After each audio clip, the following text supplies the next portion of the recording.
అందరికీ నమస్కారం. ఈరోజు నేను చాలా ఆలస్యంగా అల్లు అర్జున్ ఆయన్ని అరెస్ట్ చేసిన విషయం తెలిసింది. నేను నియోజకవర్గంలో వివిధ కార్యక్రమాల్లో ఉన్నందువల్ల నాకు ఆ విషయం తెలియలేదు.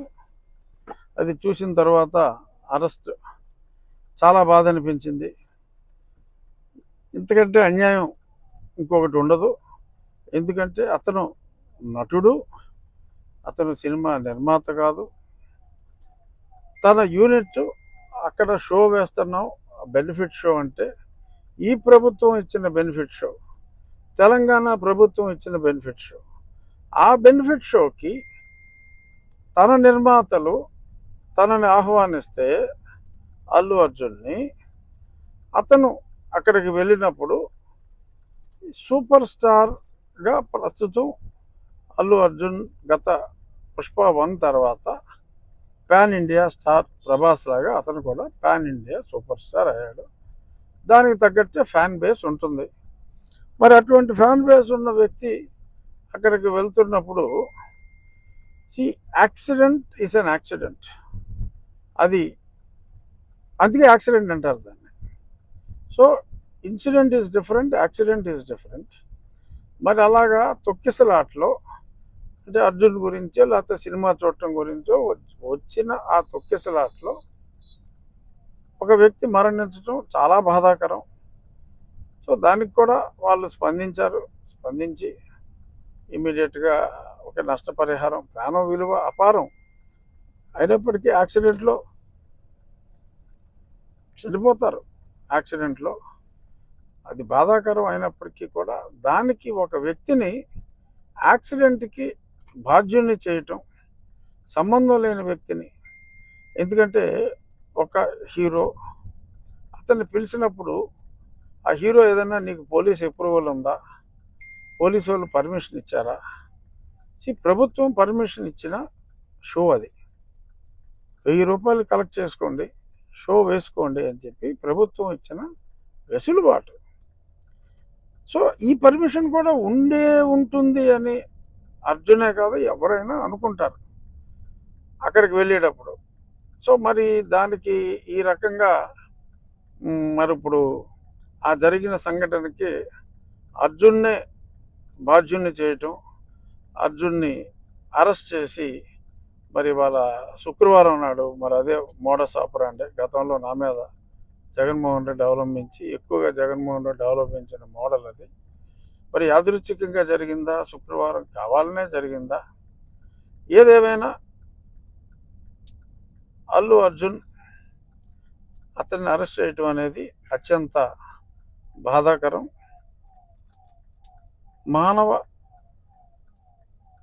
తప్పిదం. బట్ దానికి ఎవరెవరో సోషల్ మీడియాలో 10 సంవత్సరాల శిక్ష, ఏదన్నా యాక్సిడెంట్ ఇన్సిడెంట్లో ఇప్పుడు దాకా ఎవరికైనా 10 సంవత్సరాల శిక్ష పడిందా? అంటే ఇప్పుడు పడుతుందని కాదు, డెఫినెట్గా నాన్ బెయిలబుల్ సెక్షన్లు పెట్టినా court can give the bail and I'm sure Arjun will get the bail. అందులో ఎటువంటి సందేహం అక్కర్లా, తప్పకుండా అతనికి బెయిల్ వస్తుంది. కానీ ఈ రకంగా మరి చేయటం అనేది ఇంకా సినిమా స్టార్స్ అనేవాళ్ళు ప్రజల్లోకి రావటానికే భయపడే సిచ్యువేషన్ క్రియేట్ అవుతుందేమో అని నాకు అనిపిస్తుంది. ఇది డెఫినెట్గా రేవంత్ రెడ్డి గారి దృష్టికి వెళ్ళే మరి అరెస్ట్ జరిగిందా, ఆయనకి తెలియకుండా జరిగిందో నాకు తెలియదు. ఖచ్చితంగా అల్లు అర్జున్ని he must be released immediately. This is the demand of the public. తప్పు చేస్తే శిక్షించండి. ఆయన ఎవరైనా ఏదైనా హత్య చేస్తే శిక్షించవచ్చు, అంతేగాని ఒక యాక్సిడెంట్ జరిగితే ఆయన గురించే జనం అందరూ వచ్చారు, మీరిచ్చిన అనుమతి వలన ఆ సినిమా చూడటానికి వచ్చారని ఎందుకు అనుకోకూడదు? అలా అనుకుంటే బాధ్యులు ఇంకెవరో అవుతారు. సో దయచేసి my appeal to honourable chief minister of Telangana, దయచేసి ఈ కేసు నేను ఎవరైతే ఆ కంప్లైంట్ ఇచ్చారో ఆ కంప్లైంట్ ఇచ్చిన వ్యక్తి కూడా ఇది సమంజసం కాదు అని ఆ కంప్లైంట్ కూడా విత్డ్రా చేసుకోవటం జరిగిందని కూడా నేను చూశాను.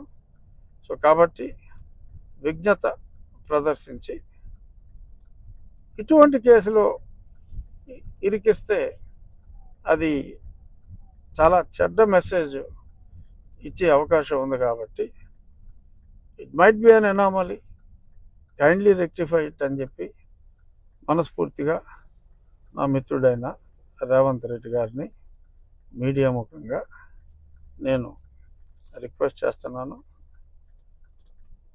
తప్పకుండా Allu Arjun will get bail immediately.